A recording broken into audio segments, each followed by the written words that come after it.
Across the dry lands of Africa, where the sun beats relentlessly against cracked earth, and farming can feel like a gamble against the sky, a quiet revolution is taking place, not with machines, not with chemicals, but with circles, simple, deliberate, powerful circles of trees.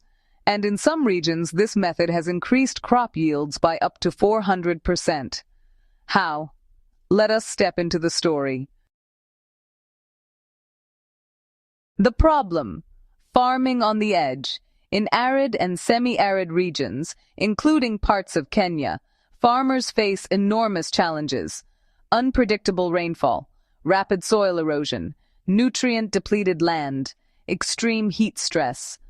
When rain finally falls, it often rushes across the hardened surface, carrying precious topsoil away. What remains is exhaustion. But nature has always known how to heal itself. And one of its most elegant solutions is the circle. The concept: circular tree planting systems. This approach is often associated with traditional African land restoration techniques, such as zai pits and modern agroforestry innovations. In countries like Burkina Faso and Niger, farmers revive degraded land using circular planting basins combined with trees. At its heart, the method works like this. Trees are planted in a circular pattern. Crops grow inside or around the circle. The circle is designed to capture and retain water. Organic matter is added inside the basin. The results? Dramatic. Why circles work. 1. Water harvesting. Imagine rain falling on dry soil. On flat land, it runs away. But inside a shallow circular basin, the water slows. It gathers. It sinks. Each circle acts like a micro-catchment.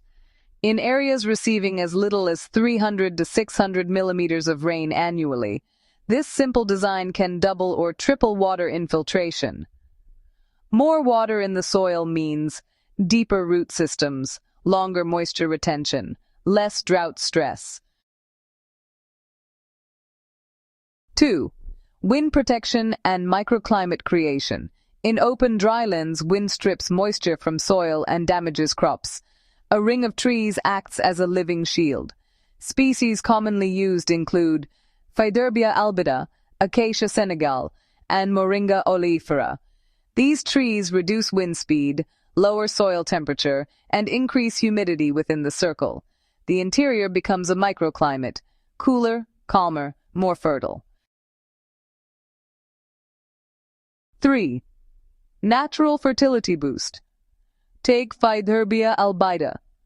This remarkable tree sheds its leaves during the rainy season, precisely when crops are growing. Those fallen leaves decompose, releasing nitrogen directly into the soil. It is nature's fertilizer factory. Studies in West Africa have shown that maize grown beneath Faidherbia trees can yield 2 to 4 times more than maize grown in open fields. In some cases, when combined with composted organic matter and water harvesting circles, yields increased close to 400%, without synthetic fertilizers, without irrigation systems, just trees placed wisely. 4. Root architecture and soil stability. Tree roots break compacted soil layers, increase organic carbon, and create channels for water infiltration. They anchor topsoil during heavy rains. Over time, soil structure transforms. What was once lifeless dust becomes living earth, full of microbes, fungi, and earthworms. The 400% yield story. So, in degraded Sahelian regions, farmers once harvested barely 300 kilograms of grain per hectare.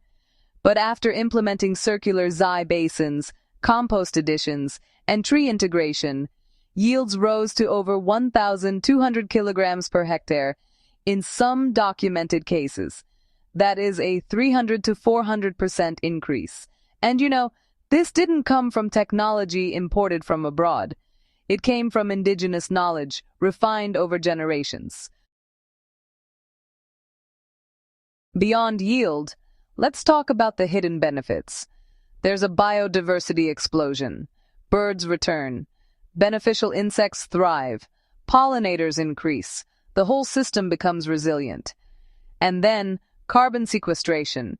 Tree-based circular systems store significant carbon in tree biomass and soil organic matter. This helps mitigate climate change, while at the same time improving farm productivity. There's also income diversification.